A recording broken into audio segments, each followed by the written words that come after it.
সেই রাতে জেলে একটুও ঘুমোতে পারেনি শিবায়। সেই রাত তার কাছে যেন এক পুরো জীবনের মতো লেগেছিল। তোমার স্বামী একজন লুজার, আমি নই। তুমি কত টাকা চাও? 1 কোটি, 2 কোটি, 10 কোটি? আমি তোমাকে দিয়ে দেব, কিন্তু একটা শর্ত আছে। যদি তুমি 2 কোটি চাও তবে তোমাকে আমার সঙ্গে থাকতে হবে, আর যদি 10 কোটি চাও তবে তোমাকে পুরোপুরি আমাকে সমর্পণ করতে হবে। কিন্তু দেব তার কথা শেষ করার আগেই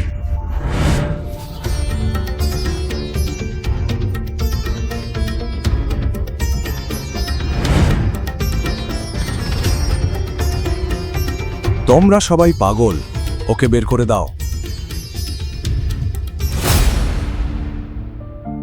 শিবাই খুব ভালোবাসত নন্দিনীকে। সে ছিল শিবাইয়ের শৈশবের প্রেম। আজ তারা বিয়ে করছে, 3 বছর হয়ে গেছে। কিন্তু নন্দিনী তার সাধারণ জীবনকে ঘৃণা করত ভীষণভাবে।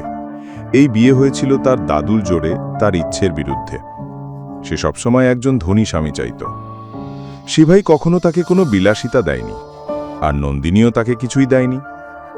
সে শিবাইকে কোনোদিনই গ্রহণ করেনি, কিন্তু শিবাই হাল ছাড়েনি। সে প্রতি সপ্তাহে তাকে একটা গোলাপ দিত, এই আশায় যে একদিন না একদিন সে তার প্রেম গ্রহণ করবে।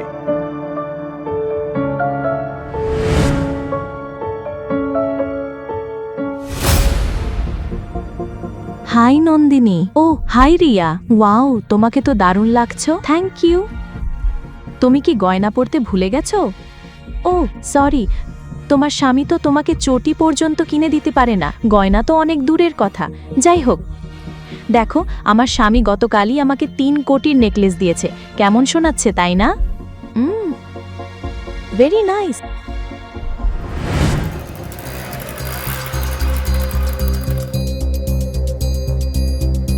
মেজর শিবাই,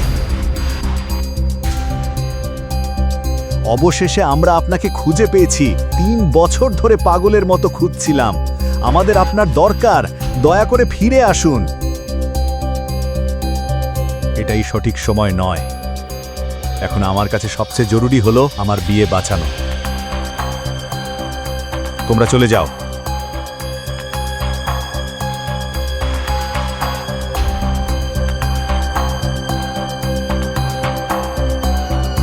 দেখো কে এসছে, নন্দিনীর স্বামী। যাই বলো, ওর হ্যান্ডসাম লুকস আর চোখের ইন্টেন্স জাল আসলে সামলানো মুশকিল। ওর হটনেস দিয়ে আচার বানাবে নাকি? শুধু কারো মুখ দেখে তো ওয়ার্ল্ড ট্যুর হয় না, তার জন্য মোটা ওয়ালেট লাগে, যা ওর নেই।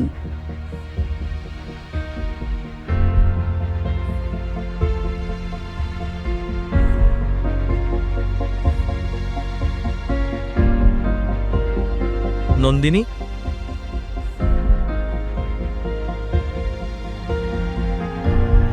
নন্দিনী, আমি তোমার সঙ্গে জরুরি কিছু কথা বলতে চাই। প্লিজ আমাকে একা থাকতে দাও।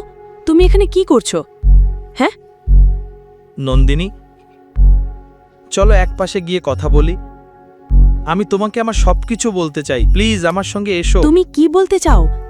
3 বছর ধরে শুধু তোমাকেই শুনছি, কিন্তু এখন ভালো হবে যদি তুমি চলে যাও, এখান থেকে কেটে পড়ো। আমি বলেছি যাও।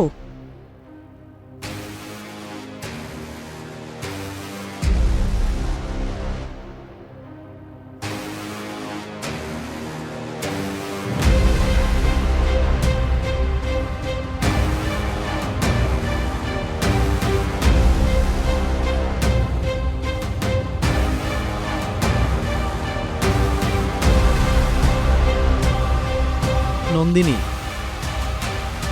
নন্দিনী, শুধু আমাকে শেষবারের মতো শোনো প্লিজ। আমি তোমাকে সবকিছু পরিষ্কারভাবে বলতে চাই, বোঝার চেষ্টা করো আমি কি বলতে চাইছি।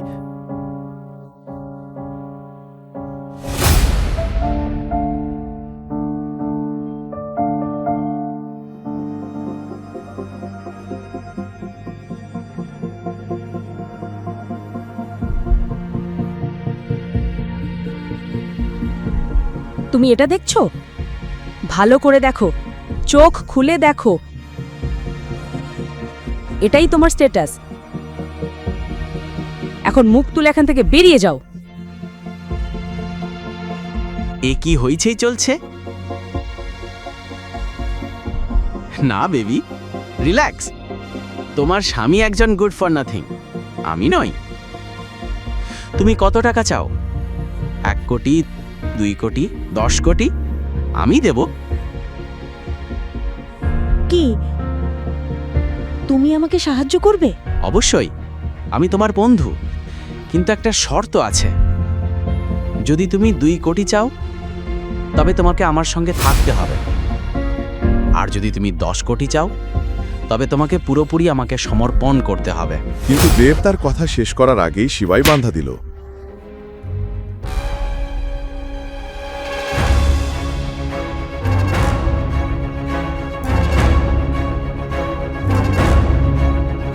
বোকা মানুষ, তুমি কি করলে?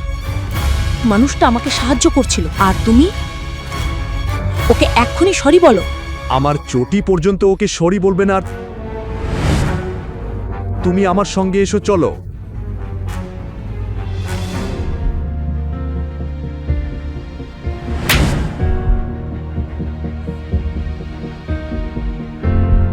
শিবাই শুধু নন্দিনীর দিকে তাকিয়েছিল। সে বিশ্বাসই করতে পারছিল না যে যার জন্য সে গত 3 বছর ধরে বেঁচে আছে, সেই মেয়ে এত লোভী আর অকৃতজ্ঞ হয়ে যাবে। এ তো সেই 12 বছরের নন্দিনী হতে পারে না। কে শিবাই মহেশ্বরী? আমি শিবাই।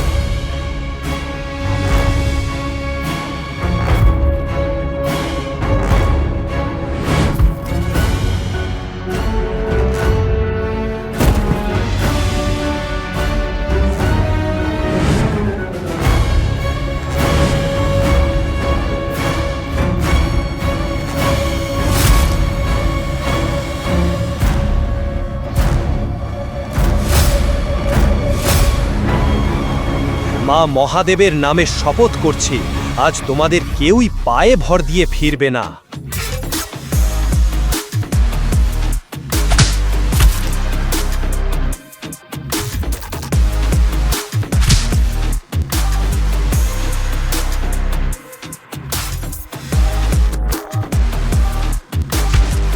একসঙ্গে দেহরক্ষীদের মেরে ফেলা কোনো মজা ছিল না। সবাই ভেবেছিল শিবাই পাগল হয়ে গেছে। মাত্র 20 সেকেন্ডে শিবাই সবাইকে মাটিতে ফেলে দিয়েছিল। সে নিজেও একটু আঘাত পেয়েছিল, কিন্তু সে ছিল স্টিলের মানুষ। দেব যে পুলিশ ডেকেছিল তারা এসে গেল। নন্দিনী কিছু বলার আগেই পুলিশ শিবাইকে হাঁটু গেড়ে বসাল। আজ তার পুরো দুনিয়া ভেঙে পড়েছিল। তার শৈশবের প্রেম ভেঙে দিয়েছিল তার হৃদয়, বিশ্বাস আর অহংকার। তার মাথায় শুধু একটা প্রশ্নই প্রতিধ্বনিত হচ্ছিল, এ কি সেই মানুষ? প্রথমবারের মতো নন্দিনী শিবাইকে তার নিজের চোখে নিচে নামিয়ে দিল। এ কি একতরফা প্রেমের পরিণতি? এখন শিবাই কাকে বেছে নেবে, নিজেকে নাকি তার পুরনো ভালোবাসাকে? আর সে কি এই জেলখানা থেকে লিখতে পারবে?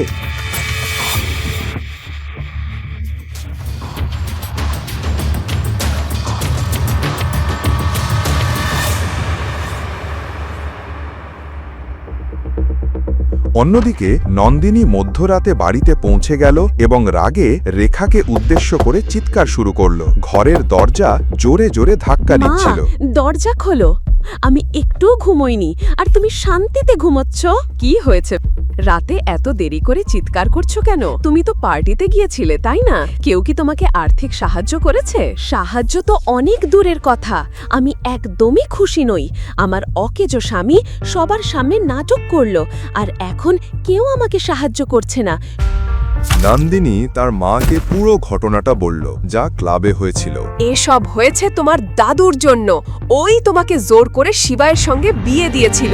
আমি যদি ওকে থামাতাম তাহলে এই অবস্থা হতো না। যথেষ্ট হয়েছে। আমি শিবায়ের সঙ্গে একই ছাদের নিচে থাকতে পারবো না। আমি ওর থেকে ডিভোর্স চাই। কিন্তু আমরা কিভাবে ডিভোর্স নেব?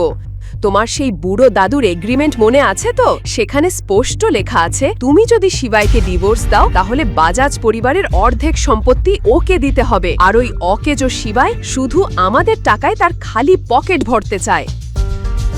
না মা, এটাই সঠিক সময়।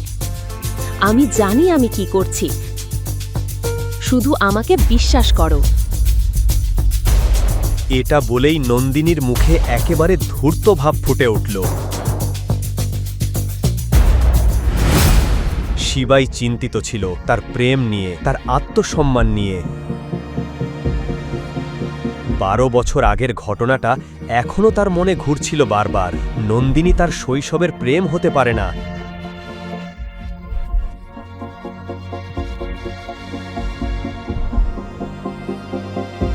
আর এসব ভেবে ভেবে সেই শৈশবের নিষ্পাপ মুখ, সুন্দর গভীর চোখ, মিষ্টি কণ্ঠ সবকিছুই একে একে শিবায়ের সামনে ভেসে উঠছিল।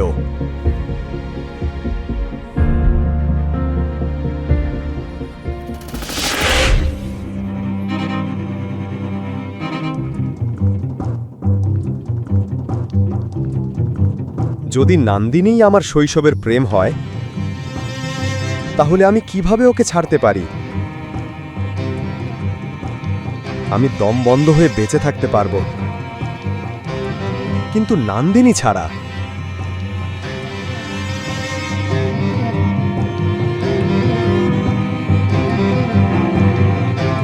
পরের দিন সকালে নন্দিনী তাড়াতাড়ি উঠে তৈরি হয়ে গেল।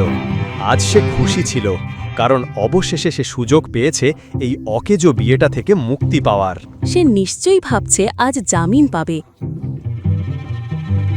কিন্তু আমি আজ ওকে ডিভোর্স দেব। আমি উকিলের সঙ্গে দেখা করছি, জামিনের জন্য নয়, ডিভোর্সের জন্য। আমি খুব খুশি। নন্দিনী নিচে নামলো। তার বন্ধু ইয়াশ আগে থেকেই বসেছিল, চা খাচ্ছিল। ইয়াশ ছিল নন্দিনীর স্কুলের বন্ধু, আর স্কুল জীবন থেকেই তার উপর ক্রাশ ছিল। রেখার কাছ থেকে ডিভোর্সের খবর জেনে সে নন্দিনীর সঙ্গে দেখা করতে এসেছিল। আরে ইয়াশ, তুমি কত দিন পর এলে। দেখো, নন্দিনী এসেছে। হাই। হে, আর তুমি এই কদিন কি করছো? এত দামি গাড়ি কিনলে? হ্যাঁ কাকিমা, আসলে আমার প্রমোশন হয়েছে, এখন আমার প্যাকেজ 5 কোটি। ওয়াও ব্যাগ, তুমি তো কত দায়িত্বশীল আর যোগ্য। আর এই শিবায় আমাদের পরিবারের লজ্জা। তোমাকে সত্যি বলবো, আজ অবধি নন্দিনী আর শিবায় একই বিছানায়ও শোয়নি। সিরিয়াসলি?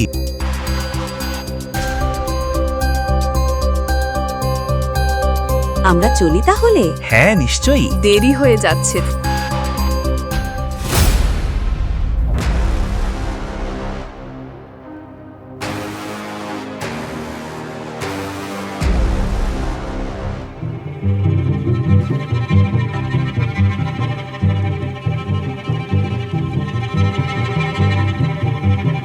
আরে দেব সাহেব, কিভাবে মনে পড়ল এই গরিব ইন্সপেক্টরের কথা? ইন্সপেক্টর সাহাব, আমার একটা ছোট কাজ আছে আপনার জন্য।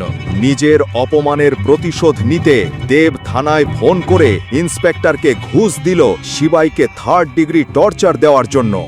1 মিনিট পাটিল, সেল নাম্বার 3 ওই হিরোকে কাপড় খুলে দাও। আজ আমি ওর উত্তাপ বের করে নেব। হ্যাঁ দেব সাহাব, কাজ হয়ে যাবে।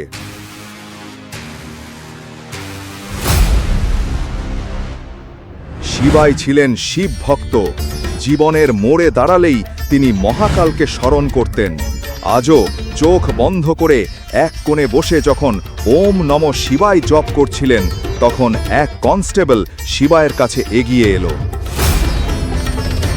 তুমি জানো কেন মহাকালকে ধ্বংসকারী বলা হয়? যখন অধর্ম সীমা ছাড়িয়ে যায়, তখন তার তাণ্ডব নৃত্য সবকিছু ধ্বংস করে নতুন শুরুর পথ দেখায়। আর আজ পুরো দুনিয়া দেখবে শিবায়ের তাণ্ডব।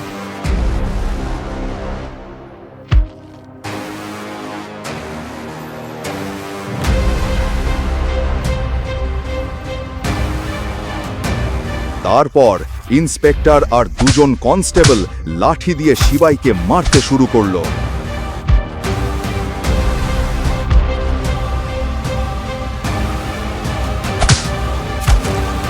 এই পাটিল, ওকে বেঁধে দাও। কয়েক মিনিটের মধ্যেই কনস্টেবলরা ওর হাত পা বেঁধে জেলখানার ভেতরে ঝুলিয়ে দিল। ওর পেশিবহুল শরীর ছিল যেন এক পশুর মতো।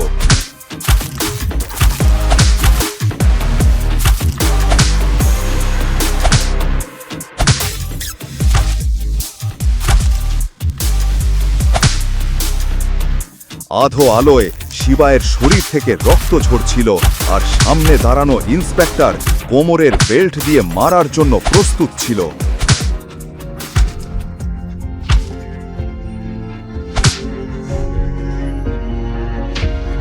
কনস্টেবলদের আচরণে শিবাই পুরো শান্ত হয়ে গিয়েছিল, কিন্তু এ শান্তি ছিল ভয়ঙ্কর ঝড়ের আগে। হঠাৎই আজাদনগর থানা প্রাঙ্গণের বাতাস বদলে গেল। ঠিক তখনই এক গাড়ি এসে থামল থানার সামনে।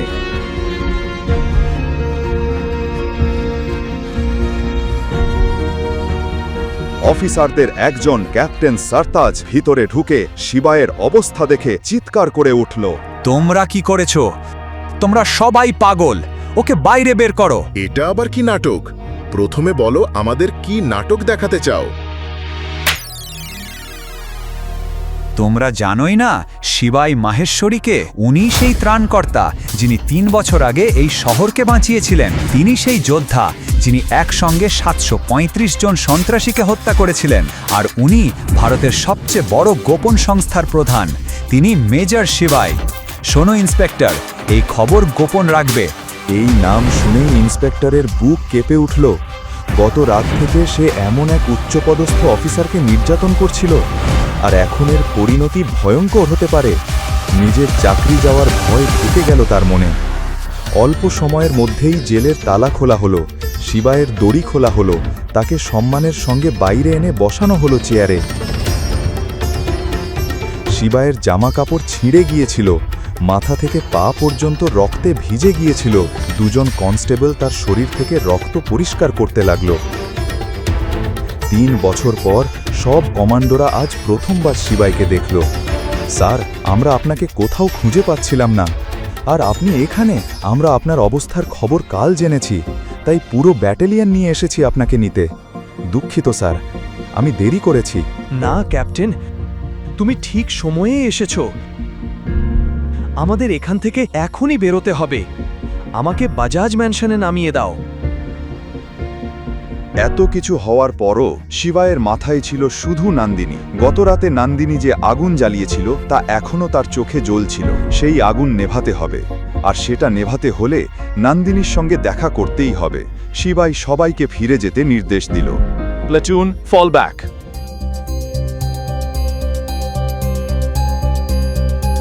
শিবাই থানার বাইরে বের হয়ে দ্রুত গাড়িতে উঠল। সব কমান্ডো দৌড়ে গিয়ে গাড়িতে উঠল।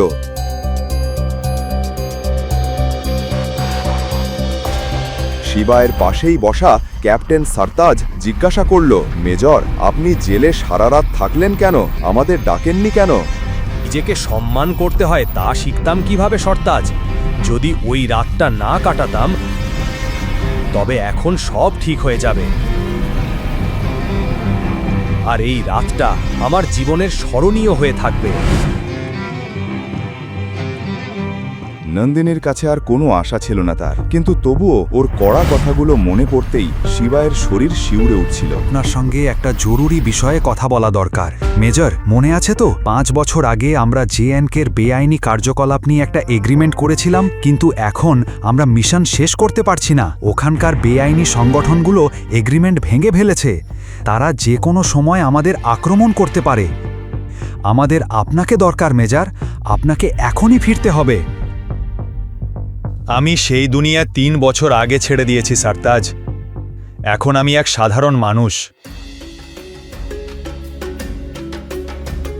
এদিকে নন্দিনী ইয়াশকে নিয়ে পুলিশ স্টেশনে যাচ্ছিল। হঠাৎ এক এসইউভি গাড়ি তার বাড়ির সামনে এসে থামল। সামনে থেকে দরজা খুলে শিবাইকে নামতে দেখে নন্দিনী আর ইয়াশ হতবাক হয়ে গেল। সেই মুহূর্তে শিবাইয়ের চোখে আগুন জ্বলছিল। তুমি? নন্দিনী, তোমার কি মনে নেই 12 বছর আগে সেন্ট্রাল স্ট্রিটে কি ঘটেছিল? সেই কিডন্যাপিং, সেই জন্মদিন, কিছু মনে আছে? তুমি পাগল হয়ে গেছো নাকি? নাকি সেদিনের মার খেয়ে মাথায় আঘাত পেয়েছো? তুমি বাইরে কিভাবে এলে? কে তোমাকে জামিন দিল? কেন? কিভাবে? আমি এ নিয়ে তোমার সাথে কথা বলতে চাই না। জীবন আমাকে বড় শিক্ষা দিয়েছে নন্দিনী, আর তুমি যদি আমাকে এভাবে অপমান না করতে, যদি খারাপ ব্যবহার না করতে, তাহলে হয়তো আমি নিজেকে সম্মান করতে শিখতাম না। তুমি পাগল হয়ে গেছো। আজ তুমি যে অবস্থায় আছো সেটা শুধু তোমার জন্যই, আমার জন্য নয়। আমি তোমার উপকার করতে যাচ্ছিলাম, তোমাকে জেল থেকে বের করতাম বোকার মতো।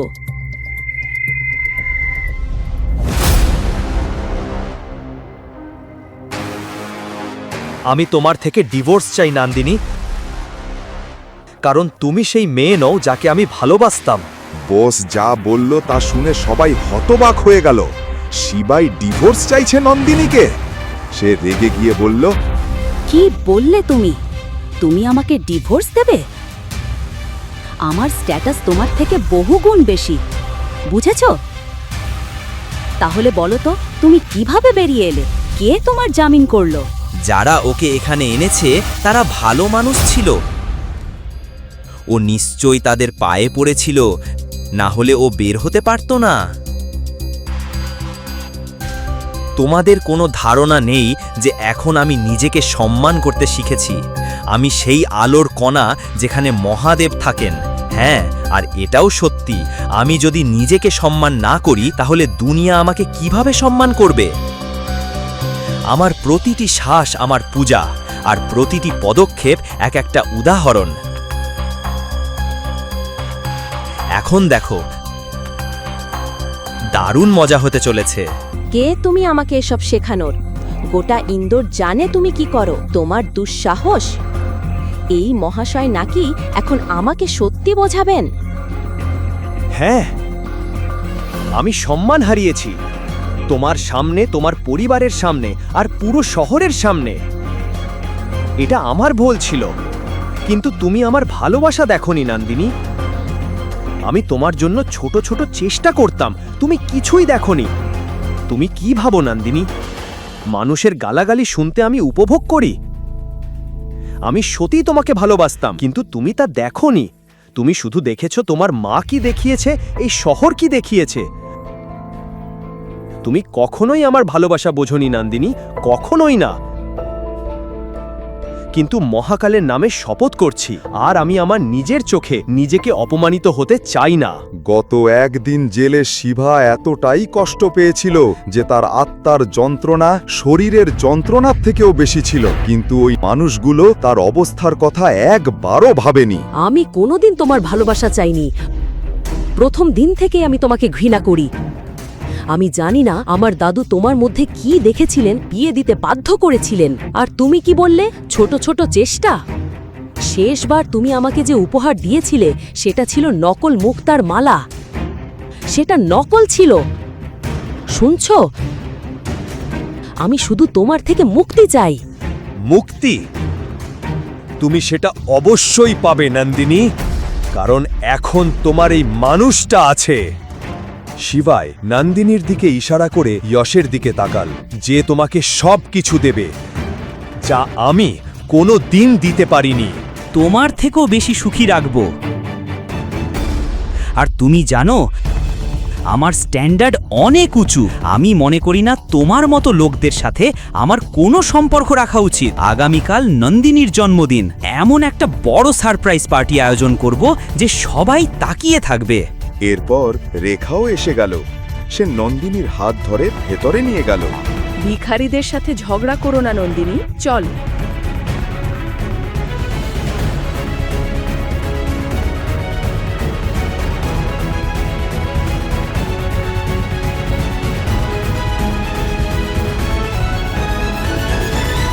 আর শিবায় আর যশ দাঁড়িয়েছিল মুখোমুখি। কিছুক্ষণ ভেবে সে চিৎকার করে নন্দিনীকে বলল, ঠিক আছে নন্দিনী, আমি কাল আসব।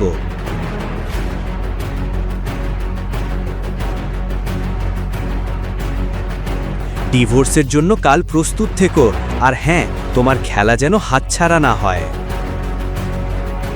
সে দাঁড়িয়ে ভাবছিল, সত্যিই কি টাকার এত ক্ষমতা যে সেটা যে কাউকে বদলে দিতে পারে? আজকের দিনে কি আর কেউ ভালোবাসার কদর করে না? কিন্তু শিবায় হাল ছাড়ার মানুষ ছিল না। সে এই প্রশ্নগুলোর উত্তর খুঁজে বের করবেই। শেষ পর্যন্ত শিবায় ছিল একজন খেলোয়াড়, নির্ভীক খেলোয়াড় যে কখনো হার মানবে না।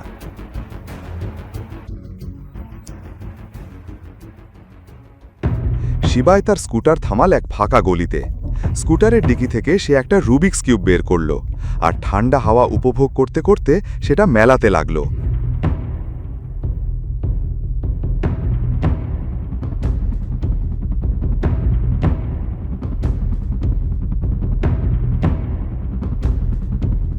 হঠাৎ তার চোখে ঝিলিক দেখা দিল। সে একটা উপায় খুঁজে পেয়েছিল। পকেট থেকে ফোন বের করে সে একটা নম্বরে কল দিল। নম্বরটা ছিল ইন্দোরের সিয়াগঞ্জের 52 তলা ভবনের, যেটা ছিল বিশ্বের অন্যতম বড় কোম্পানি ইন্ডাস গ্রুপ। হ্যালো, দীনেশের সাথে কথা বলতে পারি? জি, আমি বলছি। শিবাই মাহেশ্বরী। শিবায়ের নাম শুনে তার পায়ের নিচ থেকে মাটি সরে গেল। তার কপালে ঘাম চিকচিক করছিল। মিস্টার দীনেশটা অনুরোধ আছে। অবশ্যই স্যার, কিন্তু স্যার এত বছর আপনি কোথায় ছিলেন? শিবায়ের গলায় অন্য রকম দৃঢ়তা ফুটে উঠল। দীনেশজি, আপনার সাহায্য দরকার। আপনি কি বলতে পারবেন 12 বছর আগে কি হয়েছিল? ইন্দোরের সেন্ট্রাল স্ট্রিটে যে অপহরণের ঘটনা ঘটেছিল তাতে কারা জড়িত ছিল? মেয়েটা ছিল নন্দিনী বাজাজ পরিবারের নাকি অন্য কেউ ছিল? স্যার, 12 বছর আগের একটা ঘটনা খুঁজে বের করা একটু কঠিন হবে, কিন্তু জানতে চাই আপনি নন্দিনী বাজাজকে কিভাবে চেনেন? আমি আগামীকাল নন্দিনী বাজাজকে ডিভোর্স দিতে যাচ্ছি আর সবাইকে জানাবো যে আমি ফিরে এসেছি। 3 বছর পর আজ সব কমান্ডোরা প্রথমবার শিবাইকে দেখছিল। সব কমান্ডো অত্যন্ত গর্বের সাথে শিবাইকে স্যালিউট করল। এটা দেখে শিবাই নিজেও কোনো মতে নিজের জায়গায় উঠে দাঁড়ালো এবং পাল্টা স্যালিউট করল। তখনই ক্যাপ্টেন সারতাজ সামনে এসে বললেন, স্যার, আমরা আপনাকে কোথায় না খুঁজেছি, আর আপনি এখানে আছেন। আমাদের কালই খবর মিলেছে যে আপনি এই অবস্থায় আছেন, তাই আমি পুরো ব্যাটালিয়ন নিয়ে আপনাকে নিতে এসেছি। সরি স্যার, আমরা দেরি করে ফেলেছি। শিবাই বলল, না ক্যাপ্টেন, তুমি একদম সঠিক সময়ে এসেছ। চলো আমরা এখান থেকে বেরোই, আমাকে বাজাজ ম্যানশনে ড্রপ করে দাও। এত সব হয়ে যাওয়ার পরেও শিবায় নন্দিনীর কথাই ভাবছিল। তার চোখে গতরাতের সেই আগুনের শিখা জ্বলছিল যা নন্দিনী ধরিয়ে দিয়েছিল। শিবাইকে সেই আগুন নেভাতে হবে, যা নন্দিনীর সাথে দেখা করার পরেই নিভতে পারত। শিবাই সবাইকে সেখান থেকে ফিরে যাওয়ার আদেশ দিল। Platoon, fall back. Yes sir. এই শব্দের প্রতিধ্বনিতে আজাদনগর পুলিশ স্টেশন কেঁপে উঠল এবং সেখানকার সমস্ত অফিসার ও কনস্টেবল শিবাইকে সালাম না করে থাকতে পারল না। শিবাই পুলিশ স্টেশন থেকে বেরিয়ে দ্রুত গাড়িতে উঠে বসল। সব কমান্ডোরাও তার পিছু পিছু দৌড়ে গাড়িতে গিয়ে বসল। শিবাইয়ের আদেশ পাওয়া মাত্রই সবকটি গাড়ি একের পর এক বাজাজ ম্যানশনের দিকে রওনা দিল। তখনই শিবাইয়ের পাশে বসা ক্যাপ্টেন সারতাজ জিজ্ঞেস করল, মেজর, আপনি পুরো রাত জেলে কেন কাটালেন? আপনি আমাদের ফোন কেন করলেন না? শিবাই উত্তর দিল, নিজের কদর করতে শিখতাম কি করে সারতাজ। যদি একটা রাত সেখানে না কাটাতাম তাহলে সব ঠিক হয়ে যেত। আমার জন্য এই রাতটি চিরস্মরণীয় হয়ে থাকবে। এ কথা বলার সময়ও শিবাইয়ের বুক ধরফর করছিল, যেন এক্ষুনি বাইরে বেরিয়ে আসবে। নন্দিনীর কাছ থেকে তার কোনো প্রত্যাশা ছিল না, তবুও তার সেই তিক্ত কথাগুলো মনে পড়তেই শরীরের মধ্যে একটা শিহরণ বয়ে যাচ্ছিল। মেজর, আমাকে আপনাকে কিছু বলার আছে, সারতাজ বলল। আপনার মনে থাকবে 5 বছর আগে আমরা জম্মু কাশ্মীরে বেআইনি কার্যকলাপ নিয়ে কিছু শর্তে চুক্তি করেছিলাম, কিন্তু এখন আমরা তা পূরণ করতে পারছি না। তাই ওখানকার বেআইনি সংগঠনগুলো চুক্তি ভেঙে দিয়েছে এবং আমাদের উপর যে কোনো সময় হামলা করতে পারে। আমাদের আপনাকে প্রয়োজন মেজর, আপনাকে ফিরে আসতেই হবে। আমি সেই দুনিয়া 3 বছর আগেই ছেড়ে দিয়েছি। এখন আমি একজন সাধারণ মানুষ। পুরো কনভয়টি এখন মহালক্ষ্মীনগরের দিকে ছুটছিল। রাস্তায় 10টি কালো এসইউভি আর উপরে 2টি হেলিকপ্টার এমনভাবে যাচ্ছিল যেন কোনো ট্রেনের দীর্ঘ লাইন বাজাজ ম্যানশনের দিকে রওনা দিয়েছে। অন্যদিকে নন্দিনী ঘর থেকে বেরিয়ে জাসের সাথে পুলিশ স্টেশনের দিকে যাচ্ছিল। ঠিক তখনই তার বাড়ির সামনে এসে এসইউভি এর বহর থামল। সামনের গাড়ির দরজা খুলল এবং গাড়ি থেকে শিবাইকে নামতে দেখে নন্দিনী ও জাস অবাক হয়ে গেল। শিবাইকে সেখানে নামিয়ে দিয়ে কনভয়টি তার গন্তব্যের দিকে এগিয়ে গেল। এই মুহূর্তে শিবাইয়ের চোখে যেন আগুন জ্বলছে। সে দ্রুত গতিতে নন্দিনীর কাছে এলো এবং জিজ্ঞেস করল, নন্দিনী, তোমার কি সত্যি 12 বছর আগের সেই সেন্ট্রাল স্ট্রিটের ঘটনার কথা মনে নেই? সেই অপহরণ, সেই বধি, কিছুই কি মনে নেই তোমার? নন্দিনী শিবায়ের দিকে এক পলক তাকিয়েছিল। সে কিছু বলার আগেই শিবায় আবার বলল, সেই কিডন্যাপিং, সেই বার্থডে, কিছুই কি মনে নেই তোমার? তুমি কি পাগল হয়ে গেছো? বাইরে কি করে এলে তুমি? তোমার বেল কে করালো? নন্দিনী শিবাইকে এইভাবে দেখে স্তম্ভিত হয়ে গিয়েছিল। কি? তুমি কি করে? আমাকে এই বিষয়ে তোমার সাথে কোনো কথা বলতে হবে না। শিবায় বলল, আমি জীবনে এক বড় শিক্ষা পেয়েছি। কাল যদি তুমি আমার সাথে এই দুর্ব্যবহার না করতে, তাহলে আমি কোনোদিন নিজের কদর করতে শিখতাম না, নিজের কথা কোনোদিন ভাবতেই পারতাম না। নন্দিনী রাগের সাথে বলল, কি আজে বাজে বকছ? তোমার সাথে যা হয়েছে তাতে তোমারই দোষ ছিল। আমি তো তোমাকে জেল থেকে ছাড়িয়ে তোমার উপর দয়া করতে চেয়েছিলাম, কিন্তু... নন্দিনী কিছু বলার আগেই শিবায় তার কথা থামিয়ে দিয়ে বলল, আমার তারাক চাই নন্দিনী, তোমার থেকে। তুমি সেই মানুষ নও যাকে আমি ভালোবেসেছিলাম। ডিভোর্সের কথা শুনে সবাই অবাক হয়ে গেল। শিবায় নন্দিনীর থেকে আলাদা হতে চাইছিল। নন্দিনীর অহংকার প্রচণ্ডভাবে আহত হল। সে রেগে বলল, তুমি আমাকে তালাক দেবে? শিবায়, আমি তোমার যোগ্যতার অনেক উপরে। শিবায়ের মুখে ছিল আত্মবিশ্বাস, কিন্তু নন্দিনী একটা কথা বুঝতে উঠতে পারছিল না। সে বলল, কিন্তু তুমি তো জেলে ছিলে, তাহলে তোমার জামিন কে করালো? যশ উপহাস করে বলল, ওই লোকগুলো যারা ওকে বাড়ি পর্যন্ত ছেড়ে গেল, ওদের পায়ে নিশ্চয়ই অনেক ধরেছে, তখন গিয়ে জামিন মিলেছে। শিবায় নন্দিনীর চোখের দিকে তাকিয়ে বলল, মাফ করবেন, বর্তমানে আমি এটাই শিখেছি যে নিজের সম্মান বিক্রি করতে আমি পারব না। শিবায় নিজের সম্মানের জন্য গোটা দুনিয়ার সাথে লড়াই করতে প্রস্তুত। 12 বছর পুরনো ভালোবাসার শেষ কি আজ ডিভোর্সের মাধ্যমেই হবে? শেষ পর্যন্ত শিবায় আসলে কে, আর কি সেই রহস্য? শিবায়ের মেজাজ আজ কিছুটা অন্যরকম লাগছিল, কিন্তু শিবায়ের এই কথা শুনে নন্দিনীর রাগ ফেটে পড়ল। তুমি কে আমাকে এভাবে কথা বলার? পুরো ইন্দোর জানে তোমার সম্মান কতটুকু। বড় এসেছেন আমাকে সম্মানের কথা শেখাতে। নন্দিনীর এই কথা শুনে শিবায় চুপ থাকার পাত্র ছিল না। হ্যাঁ, আমি আমার সম্মান হারিয়েছি, তোমার সামনে, এই পরিবারের সামনে, এমনকি পুরো শহরের সামনে। কিন্তু তুমি কখনোই আমার ভালোবাসা দেখতে পাওনি। আমার ছোট ছোট প্রচেষ্টাগুলো তোমার চোখে পড়েনি। তোমার কি মনে হয় মানুষের গালি শুনতে আমার ভালো লাগে? তুমি শুধু সেটুকুই দেখেছ যা এই দুনিয়া আর তোমার মা তোমাকে দেখিয়েছে। আমার ভালোবাসা তুমি কখনোই বুঝতে পারোনি। মহাকালের কসম, আমি নিজের চোখে আর অপমানিত হতে চাই না। এসব বলতে বলতে শিবায়ের চোখ ভিজে এসেছিল। গত একদিনে শিবায় যা সহ্য করেছে, তার আত্মার যন্ত্রণা শরীরের যন্ত্রণার চেয়েও অনেক বেশি ছিল। কিন্তু সেই নির্দয় মানুষগুলো তার এই অবস্থা নিয়ে বিন্দুমাত্র ভাবছিল না। উল্টো নন্দিনী তাকে জবাব দিল, তোমার ভালোবাসার আমার কখনোই দরকারই ছিল না। প্রথম দিন থেকেই তোমাকে আমি ঘৃণা করতাম। জানি না দাদাজি তোমার মধ্যে কি দেখেছিলেন। আর কিসের ছোট ছোট প্রচেষ্টা? শেষ উপহার হিসেবে তুমি আমাকে একটা নকল মুক্তোর হার দিয়েছিলে। নকল, শুনছ তো? আমি শুধু তোমার থেকে মুক্তি চাই, নিশ্চয়ই মুক্তি পাবে। শিবাই যশের দিকে ইশারা করে নন্দিনীকে বলল, এখন তো তুমি সেই মানুষকেও পেয়ে গেছো যে তোমাকে সব দিতে পারবে যা আমি দিতে পারিনি। যশ বলল, আমি তোকে ওর চেয়ে অনেক বেশি সুখে রাখব। আর এমনিতেও আমার মান সম্মান অনেক উঁচুতে, তোর মতো লোকেদের আমি পাত্তা দিই না। সামনের সপ্তাহে নন্দিনীর জন্মদিন, দেখিস আমি কত চমৎকার বার্থডে পার্টির আয়োজন করি। তীব্র বাকবিতণ্ডার মাঝে রেখা সেখানে এসে নন্দিনীর হাত ধরে ভেতরে নিয়ে গেল আর বলল, নিচুতলার মানুষের মুখে লাগতে নেই। এখন শিবায় এবং যশ মুখোমুখি দাঁড়িয়েছিল। যশ নিজেকে একা পেয়ে কিছুটা ঘাবড়ে গেল আর চিৎকার করে নন্দিনীকে বলল, ঠিক আছে নন্দিনী, আমি কাল সকালে আসছি। যাওয়ার আগে সে শিবায়কে একটা তাচ্ছিল্যের দৃষ্টি দিয়ে বলল, ভাগ্যবানরাই ভালো মেয়ে পায়। কাল ডিভোর্স দেওয়ার জন্য তৈরি থেকো, নিজের কথা থেকে পিছিয়ে যেও না। এই বলে সে কলার ঠিক করে শিবায়ের সামনে থেকে চলে গেল। শিবায় যশের কথা এক কান দিয়ে শুনে অন্য কান দিয়ে বের করে দিল। সে সেখানেই দাঁড়িয়ে ভাবতে লাগল, টাকাই কি সত্যি এত শক্তি যে তা মানুষকে বদলে দিতে পারে? আজকের দিনে কি ভালোবাসার কোনো মূল্য নেই? কিন্তু শিবায় হার মানার মতো মানুষ ছিল না। সেই প্রশ্নগুলোর উত্তর খুঁজবেই। সবশেষে শিবায়া তো একজন খেলোয়াড়ই ছিল, এক অপরাজিত সাহসী খেলোয়াড়। সে সেখান থেকে তার স্কুটার নিয়ে লোটাস লেকের দিকে রওনা হলো। ইন্দোরের লোটাস লেক তার শান্ত জলরাশি এবং সুন্দর পদ্ম ফুলের জন্য বিখ্যাত, যা প্রকৃতিপ্রেমী এবং ফটোগ্রাফারদের আকর্ষণ করে।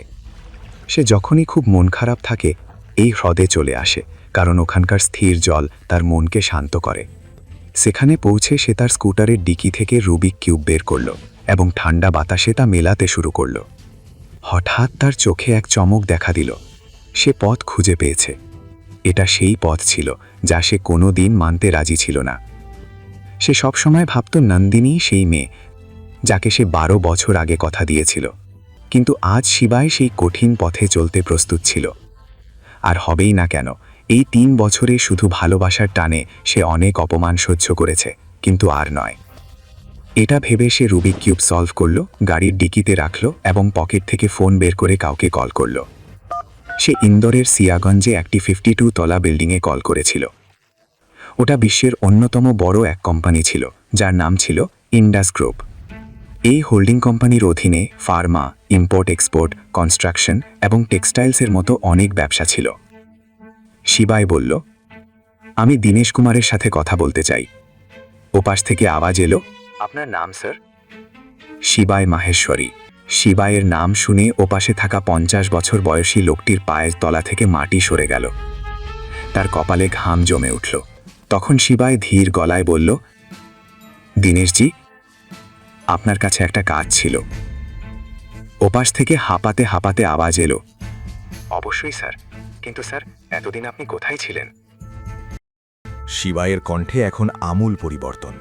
এক গম্ভীর ও প্রভাবশালী স্বরে সে বলল, আপনি কি আমাকে এটা খুঁজে বের করতে সাহায্য করতে পারেন যে 12 বছর আগে ইন্দোরের সেন্ট্রাল স্ট্রিটে অপহরণের ঘটনায় সেই মেয়েটি আসলে কে ছিল? সে কি বাজাজ পরিবারের নন্দিনী বাজাজ ছিল নাকি অন্য কেউ?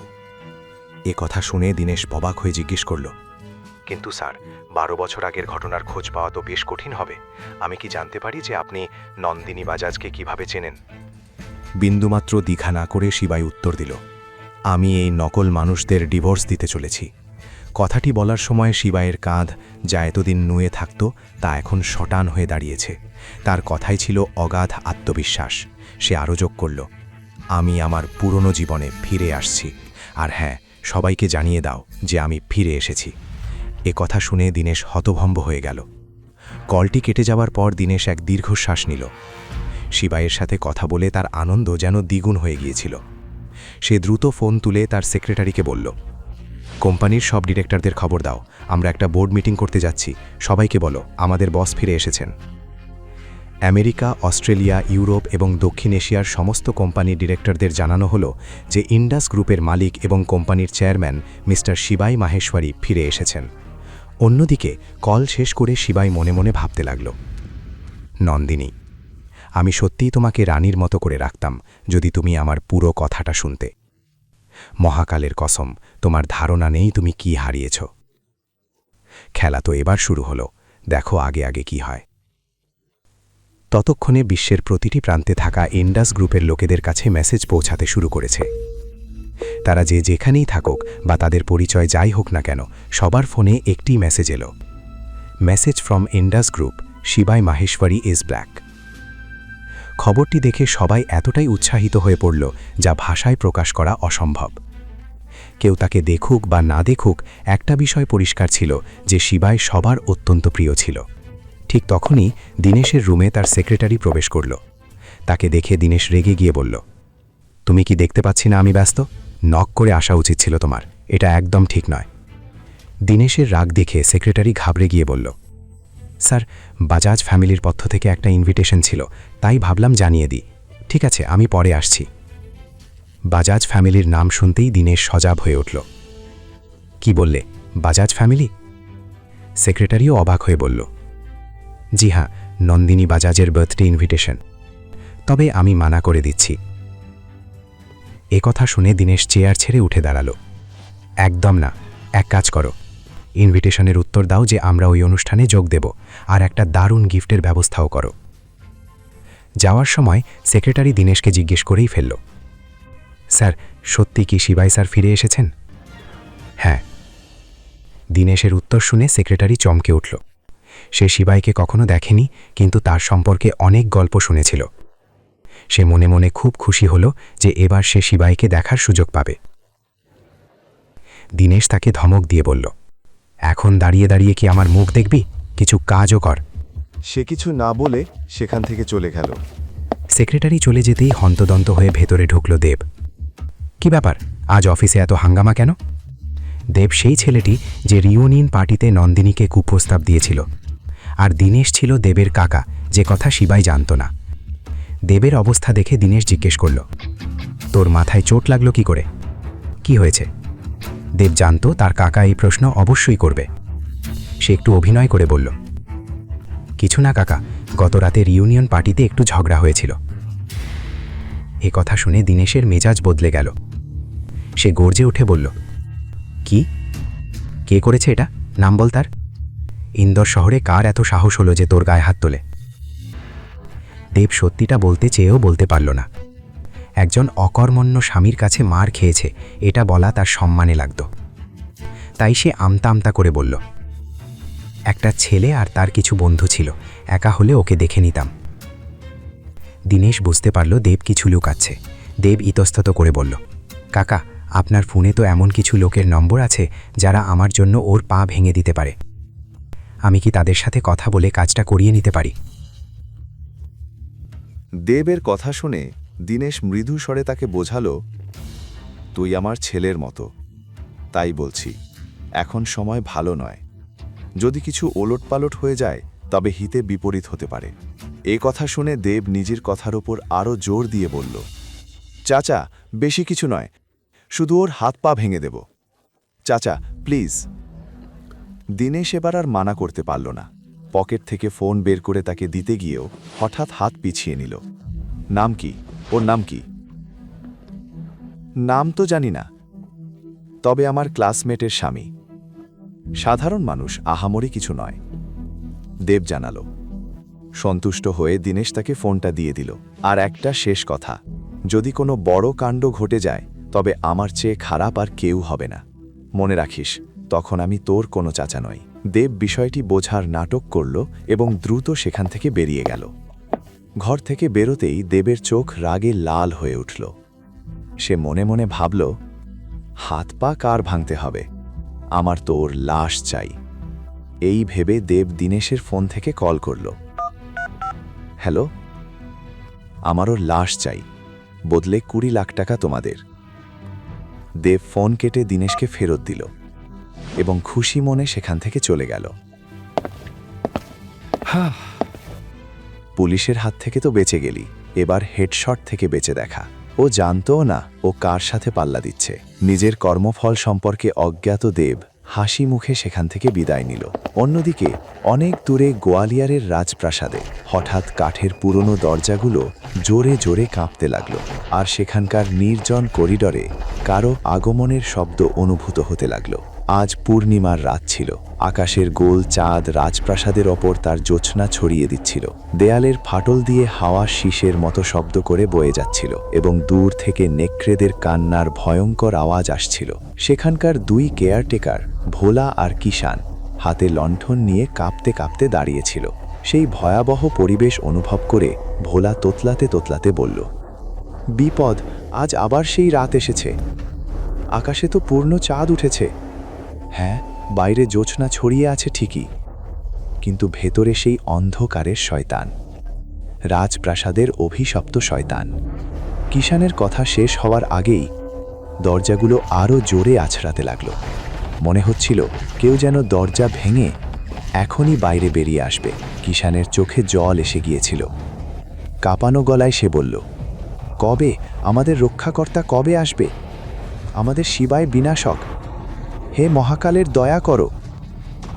তখনই হঠাৎ এক দমকা হাওয়ায় লণ্ঠনটি নিভে গেল এবং রাজপ্রাসাদে এক নিস্তব্ধতা নেমে এলো। ওদিকে শিবায় এই মুহূর্তে ইন্দোরের বিজয়নগরের একটি 5 স্টার হোটেলে চেক ইন করছিল। হঠাৎ তার মনে হলো কেউ যেন তাকে ডাকছে। শিবায় ঘাবড়ে গেল, কিন্তু পরক্ষণেই ভাবল হয়তো মনের ভ্রম। সে বিষয়টি এড়িয়ে ভেতরে চলে গেল। এই মুহূর্তে শিবায়ের মনে অনেক প্রশ্ন ছিল। যদি নন্দিনী সেই মেয়েটিই হয় তাহলে? কিন্তু যদি সেই হয় তবে কি আমি তাকে গ্রহণ করতে পারব? আমার সম্মানের কি হবে? আমি কি ঠিক করছি না ভুল? এই সব প্রশ্নে অস্থির হয়ে শিবায় চোখ বন্ধ করে হাত জোড় করল। হে মহাকাল, এখন আমি সব আপনার উপর ছেড়ে দিচ্ছি। চোখ খুলে সে বলল, কাল কোর্টে দেখা হবে। নন্দিনী বাজাজের সাথে শিবায়ের সম্পর্ক কি ছিল? গোয়ালিয়রের রাজপ্রাসাদের সাথে তার যোগসূত্র কি? ওই বন্ধ দরজার পেছনে আসলে কি ছিল? গোয়ালিয়রের রাজপ্রাসাদের রাজগুরুর সাথেই বা শিবায়ের কি সম্পর্ক? একজন মানুষের এতগুলো পরিচয়। কে এই শিবায় মাহেশ্বরী? আর এই হেডশট আসলে কে, যে শিবায়ের জীবনে মৃত্যুর তাণ্ডব চালাতে যাচ্ছিল? পরদিন সকালে নন্দিনী, রেখা এবং যশ ফ্যামিলি কোর্টে যাওয়ার জন্য তৈরি হয়ে গিয়েছিল। রাজা সাহেব এখনো ঘুমাচ্ছেন, এখনই গিয়ে তুলছি। রেখা রেগে গিয়ে তাকে জাগাতে শিবায়ের ঘরে গেল, কিন্তু সেখানে শিবায়ের কোনো পাত্তা ছিল না। রেখা এটা দেখে অবাক হয়ে গেল যে শিবায় কোথায় থাকতে পারে। এদিকে নন্দিনী আর রেখা মিলে পুরো বাড়ি খুঁজে ফেলল। কোথায় গেল এই অপদার্থটা? রেখা রাগে বিড়বিড় করতে লাগল। নন্দিনী নির্বিকারভাবে বলল, ঠিক আছে মা, ও চলে আসবে, চলো আমরা বেরোই। নন্দিনীর যেন শিবায়ের কোনো চিন্তাই ছিল না। সে বাঁচুক কি মরুক তাতে তার কিছু যায় আসে না। কিন্তু গত 3 বছরে এই প্রথমবার এমন হল যে শিবায় সারা রাত বাড়ির বাইরে ছিল। এই বিষয়টা রেখার মনে খটকা তৈরি করল। বাজাজ পরিবারের দয়ায় বেঁচে থাকা লোকটা এভাবে গায়েব হলো কি করে? ডিভোর্সের কথা দিয়ে কোথাও পালিয়ে গেল না তো? ভালোই হলো মা, অপদার্থ তো ছিলই, এখন না হয় ঘর পালানো হলো। আপদ বিদায় হয়েছে, এখন আপনি কোর্টে চলুন, নয়তো দেরি হয়ে যাবে। এই বলে নন্দিনী যশের গাড়ির সামনের সিটে গিয়ে বসল এবং তারা 3 জন কোর্টের উদ্দেশ্যে রওনা দিল।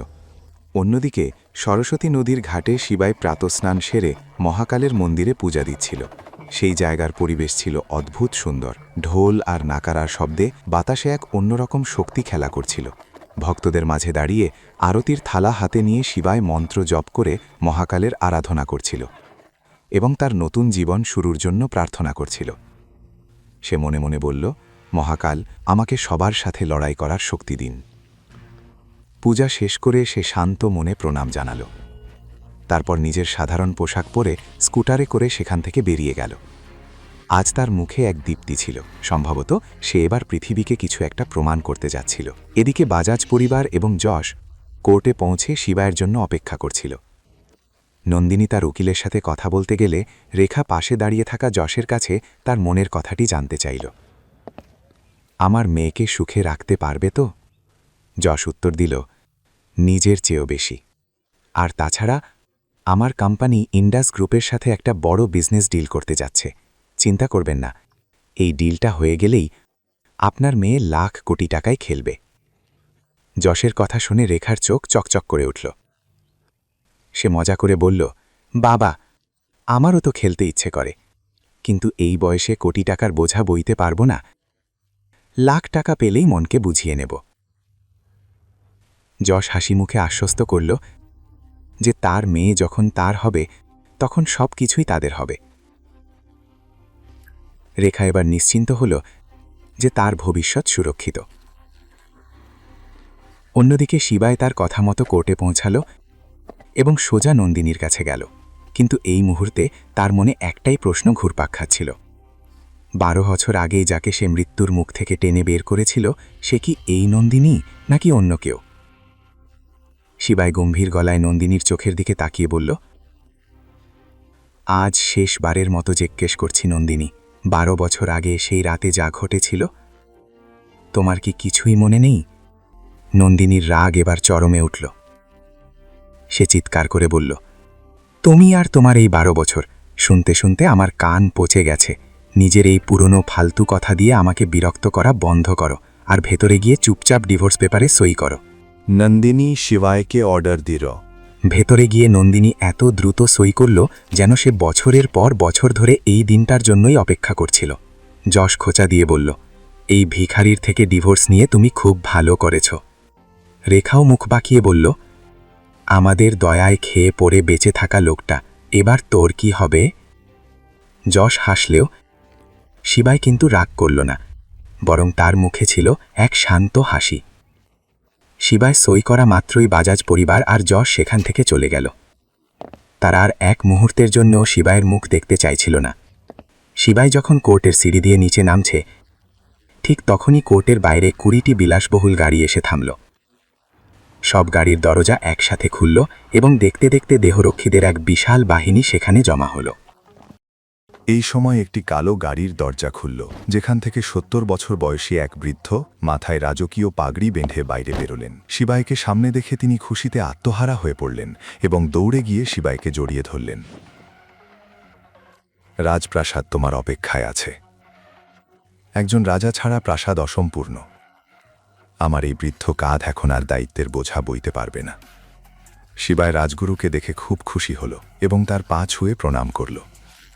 রাজগুরু শিবাইকে গাড়িতে বসালেন এবং প্রাসাদের দিকে রওনা দিলেন।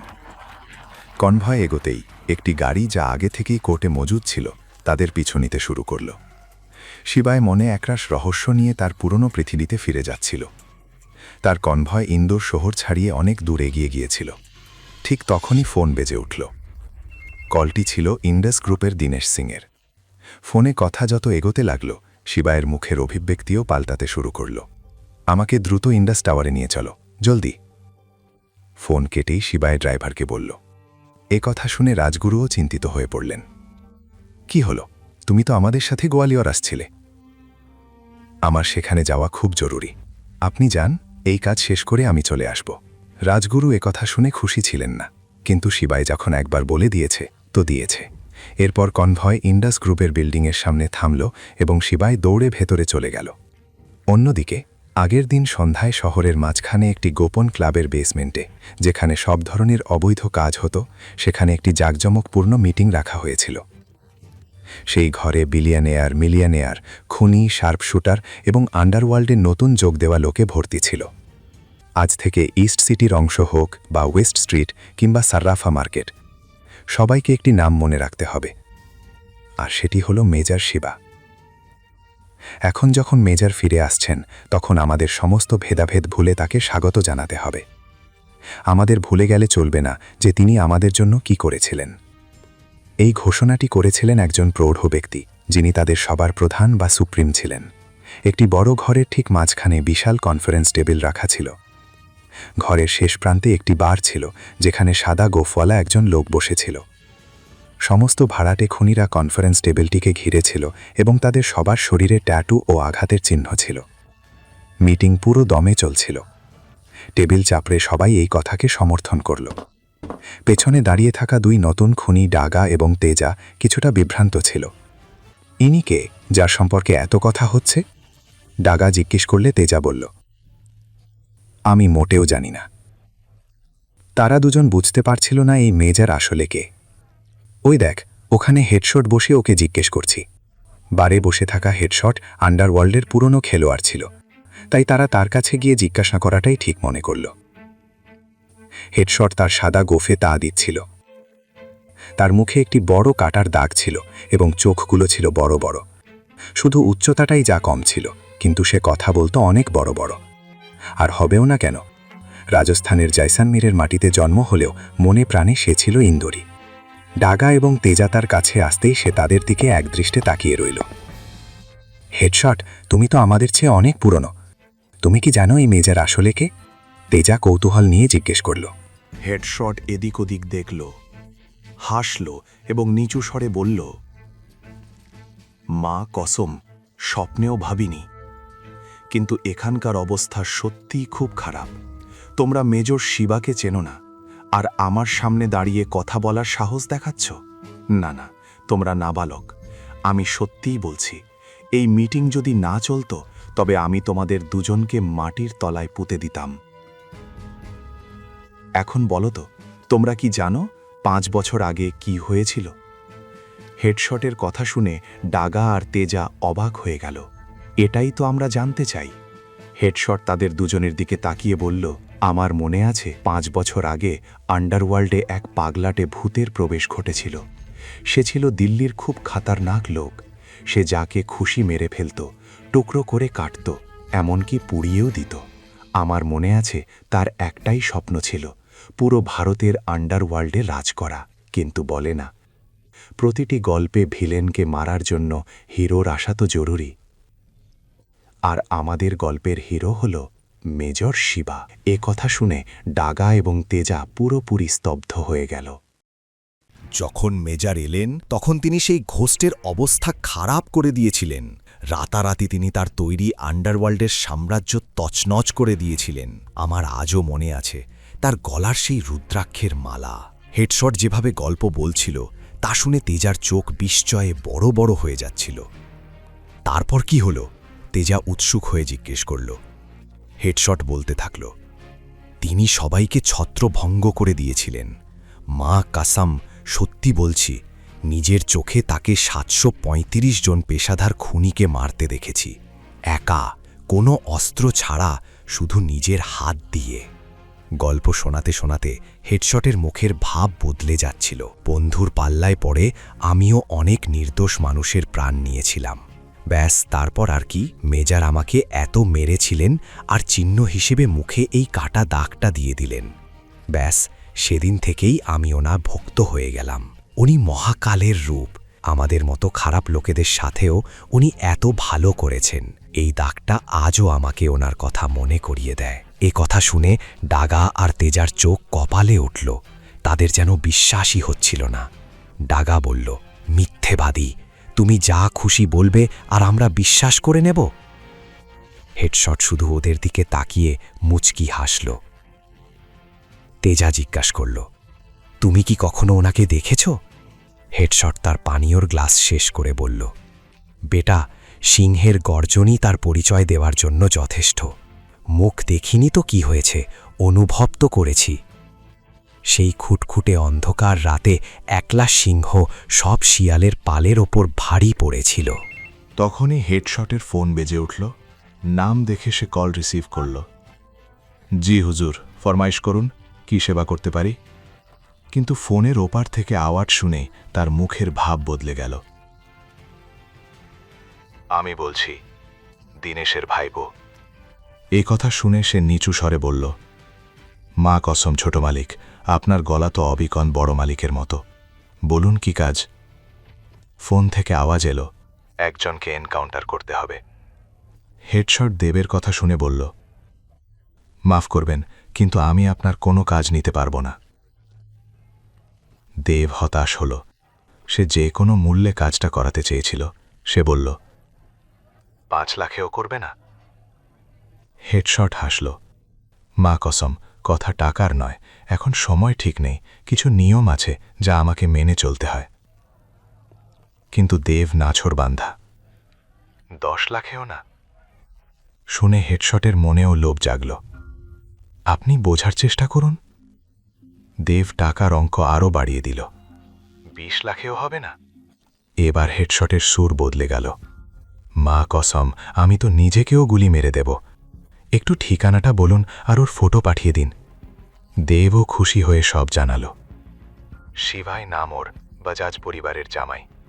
ফটো পাঠাচ্ছি। এ কথা বলে দেব ফোন কেটে দিল।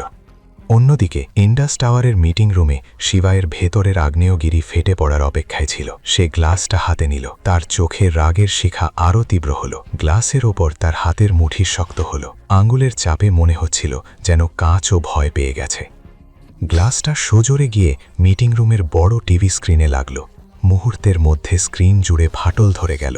টিভির ফ্রেমটা জোরে কেঁপে উঠল এবং স্ক্রিন চুরমার হয়ে হাজার হাজার টুকরোয় ছড়িয়ে পড়ল। এক মুহূর্তের জন্য ঘরে নিস্তব্ধতা নেমে এলো। আর ঠিক তারপরেই শিবায় রাগত স্বরে জিজ্ঞেস করল, বিক্রি করে দিয়েছে? তাও একটা নাইট ক্লাবে? অ্যাড্রেস বলো। শহরের বাইরে থান্ডার নাইট ক্লাবের অন্ধকার ঘর থেকে এক মেয়ের আর্তনাদ শোনা যাচ্ছিল। বাঁচাও, বাঁচাও, আমাকে এই রাক্ষস থেকে বাঁচাও। বাঁচানোর আওয়াজে প্রচণ্ড যন্ত্রণা মিশেছিল। সত্যি কি ওই মেয়েটিই ছিল সে যাকে শিবায় 12 বছর আগে কথা দিয়েছিল? কে ওকে বিক্রি করেছে আর কেন? মিটিং রুমের শান্তি দীনেশ ভাঙল, আর সেই ওই মেয়েটির সব তথ্য শিবাইকে দিতে শুরু করল। স্যার, আপনার কথা মতো আমরা 12 বছর পুরনো কেসটি আবার তদন্ত করেছি। তদন্তে জানা গেছে যে 35 বছর আগে নন্দিনীর বাবা কেশব বাজাজ মন্দিরা নামের একটি মেয়েকে ভালোবাসতেন, কিন্তু মন্দিরা গরিব ছিল। তাই কেশবের বাবা রঘুবীর বাজাজ জোর করে রেখার সাথে তার বিয়ে দিয়ে দেন। বিয়ের পরেও কেশব মন্দিরার সাথে দেখা করতেন। রেখা এবং মন্দিরা একই সময়ে অন্তঃসত্ত্বা ছিলেন। দুজনেই একই দিনে 28শে ডিসেম্বর কন্যা সন্তানের জন্ম দেন। আজ পর্যন্ত বাজাজ পরিবার এই কথাটি গোপন রেখেছে। এই দেখুন, 2 মেয়ের বার্থ সার্টিফিকেট এবং ওই দ্বিতীয় মেয়েটির ছবি। দীনেশ এক এক করে সমস্ত প্রমাণ শিবাইকে দেখাচ্ছিল। তখনই শিবাই চমকে উঠে সেই ছবিটির দিকে তাকালো। অন্ধবিশ্বাস এবং অন্ধ ভালোবাসা কতটা ভয়ঙ্কর হতে পারে আজ শিবাই তা বুঝতে পেরেছিল। নন্দিনীর ঠাকুরদার করা অন্ধবিশ্বাসী শিবাইয়ের থেকে তার সবকিছু কেড়ে নিয়েছিল। শিবাইয়ের মাথায় তখন হাজারো প্রশ্ন ঘুরপাক খাচ্ছিল। নন্দিনীর ঠাকুরদা কত নিখুঁতভাবে শিবাইকে বিশ্বাস করিয়েছিলেন যে 12 বছর আগে সে যার সাথে দেখা করেছিল সে নন্দিনীই ছিল। অন্যদিকে নন্দিনী খুব চিন্তিত ছিল, কারণ কোর্ট থেকে ফেরার সময় তার সামনে দিয়ে অনেকগুলো লাক্সারি গাড়ি বেরিয়ে গিয়েছিল। তার দৃঢ় বিশ্বাস ছিল যে সে ওই গাড়িগুলোর মধ্যে শিবাইকে দেখেছে। মা, আমি নিশ্চিত আমি ওই কালো লাক্সারি গাড়িতে শিবাইকে দেখেছি। বেটা, তুইও কি সব ফালতু কথা বলছিস? ওর কি এত ক্ষমতা আছে যে অত দামি গাড়িতে বসবে? তুই শুধু নিজের আরাম আয়েশের কথা ভাব। ওর কোম্পানির কন্ট্রাক্ট যদি ইন্ডাস গ্রুপের সাথে হয়ে যায় তাহলে আমরা সবাই ওর পয়সায় ফুর্তি করব। নন্দিনীর কাছেও রেখার কথা ঠিক মনে হলো। শিবাই যদি এতই ধনী হতো তাহলে আজ ডিভোর্সের পরিস্থিতি আসতো না।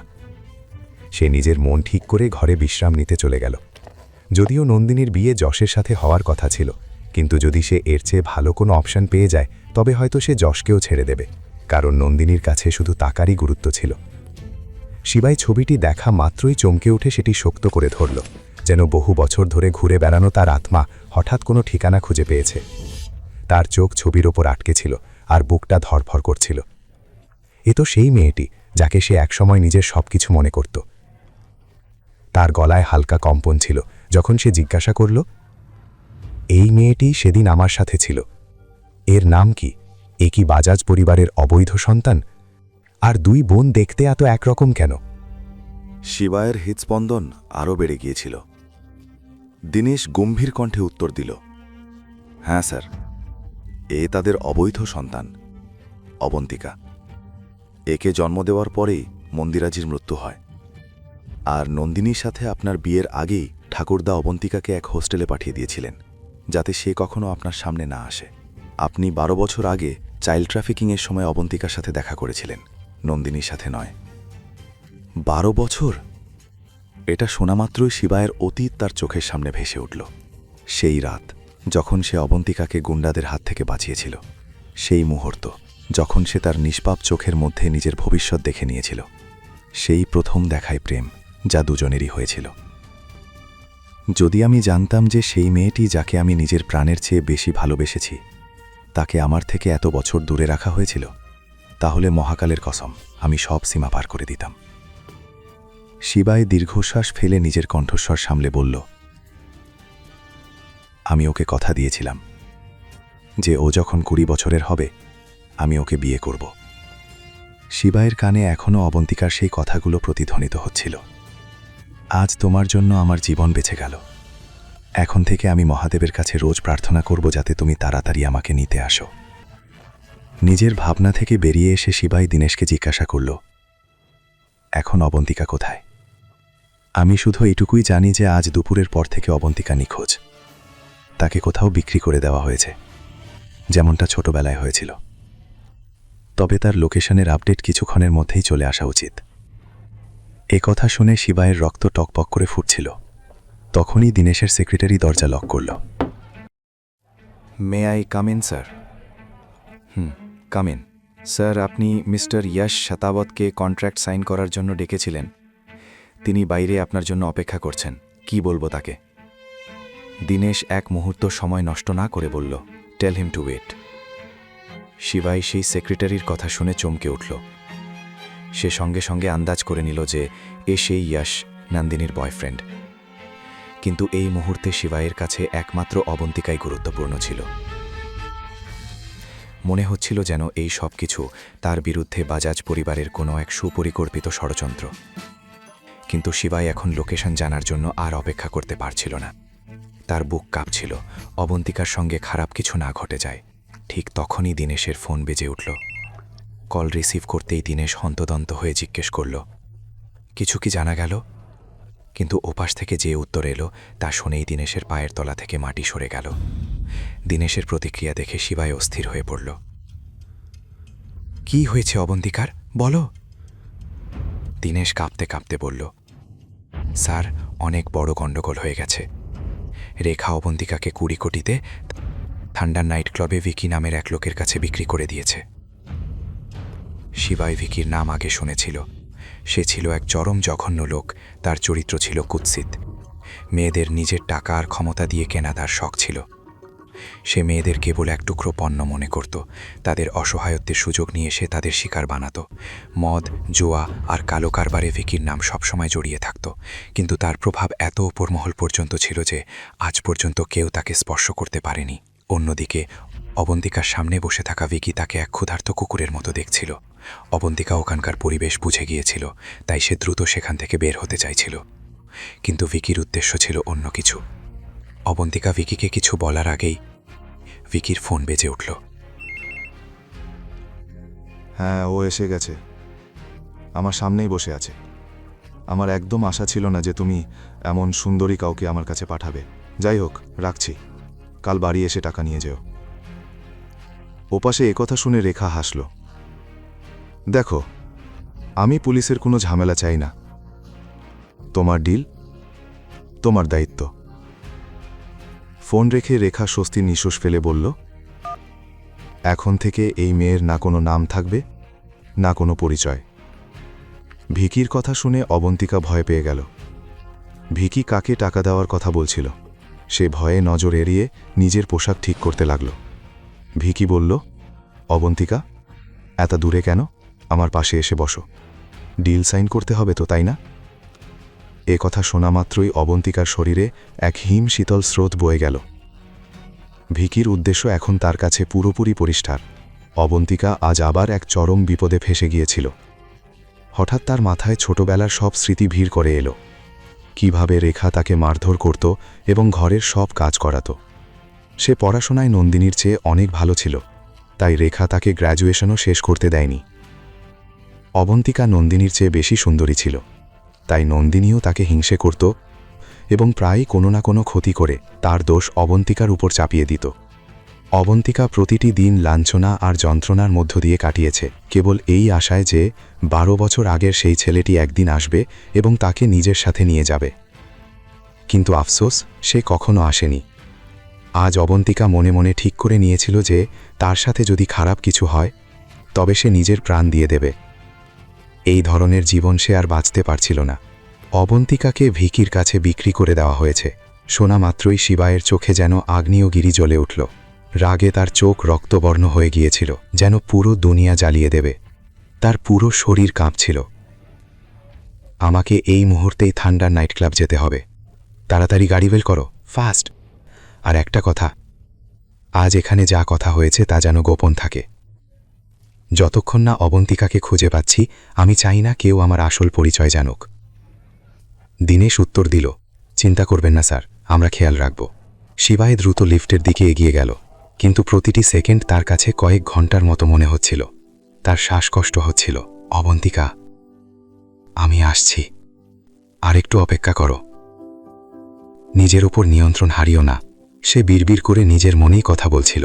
ঠিক তখনই যশ তার সামনে এসে দাঁড়াল। বাকি গল্প জানতে দেখুন পরের এপিসোড শুধুমাত্র পকেট এফএমের ইউটিউব চ্যানেলে। আর শিবাই এক বিনাশাকের সব এপিসোড শুনতে পকেট এফএম অ্যাপ ডাউনলোড করুন এবং বর্ণনায় দেওয়া লিঙ্কে ক্লিক করুন।